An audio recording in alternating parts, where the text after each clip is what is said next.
ask you how you are, you just have to say that you're fine when you're not really fine, but you just can't get into it because they would never understand.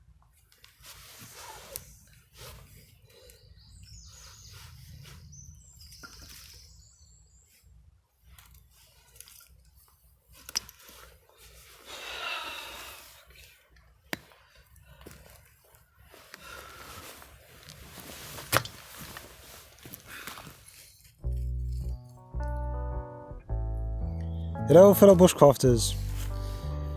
Today I want to show you guys something I found on wish.com. However, I have seen this being sold on eBay and on Amazon as well. I want to go ahead and call this a survival rod. That's what she said. In theory, this would be a very nice little package.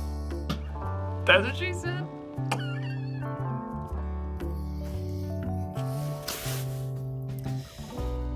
It has quite a few elements that would help in a survival situation. It has a very loud whistle.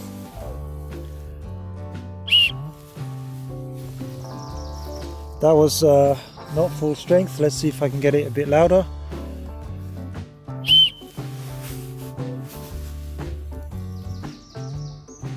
So that was the whistle. I'm sure if I wanted to, I could blow it even harder.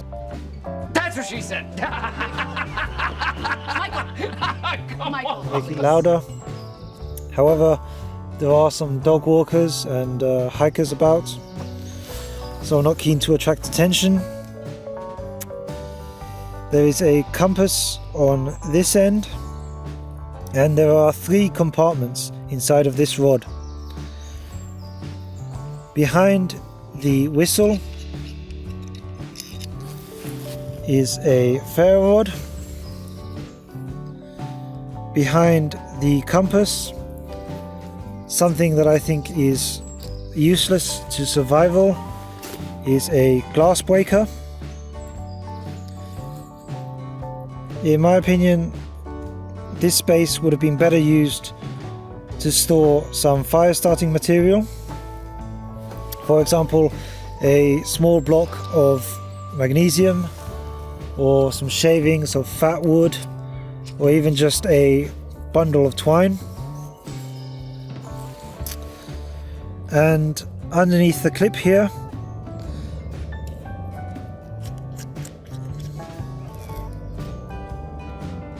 is this small knife.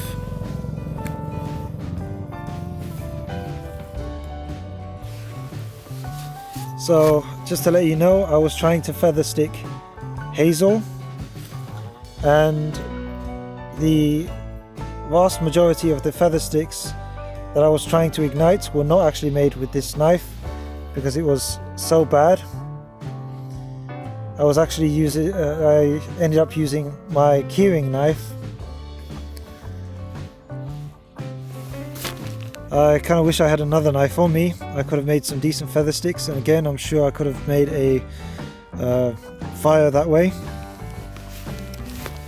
However, only with this tool, yeah, you guys aren't going to be able to start a fire anytime soon. That's what she said.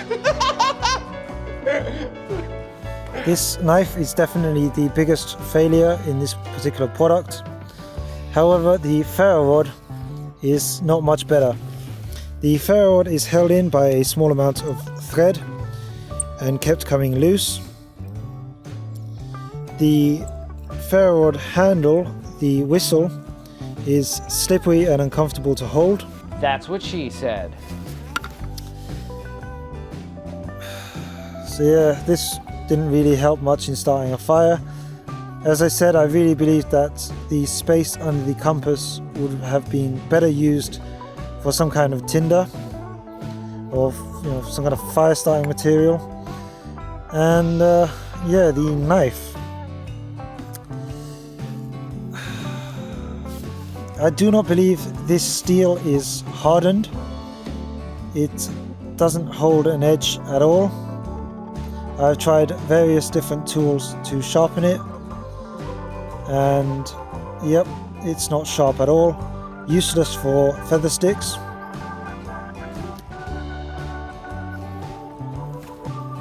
What else is there to say? Unfortunately, the woods were very wet today. I think with a bit more effort I might have been able to start a fire with it. However, it's not really worth it. I'm starting to get hungry now, so I'm going to call it a day.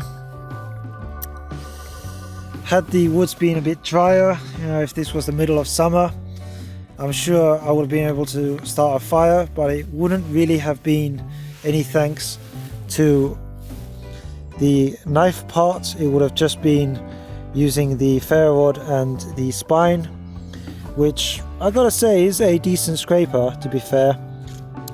But yeah, that's really one of the few positives I can say about this product. In general, I would have to say, guys, that this is one to stay away from. That's what he said, right, guys? So hopefully you've found this video entertaining and interesting. Perhaps if you were considering purchasing this, or if you're the sort of person like me who likes to browse budget survival gear, then at least hopefully now you know to stay away from this. Yep, I hope you enjoyed this video. If you did, please leave a like, consider subscribing, and till next time, keep enjoying nature. That's what she said. Or he said.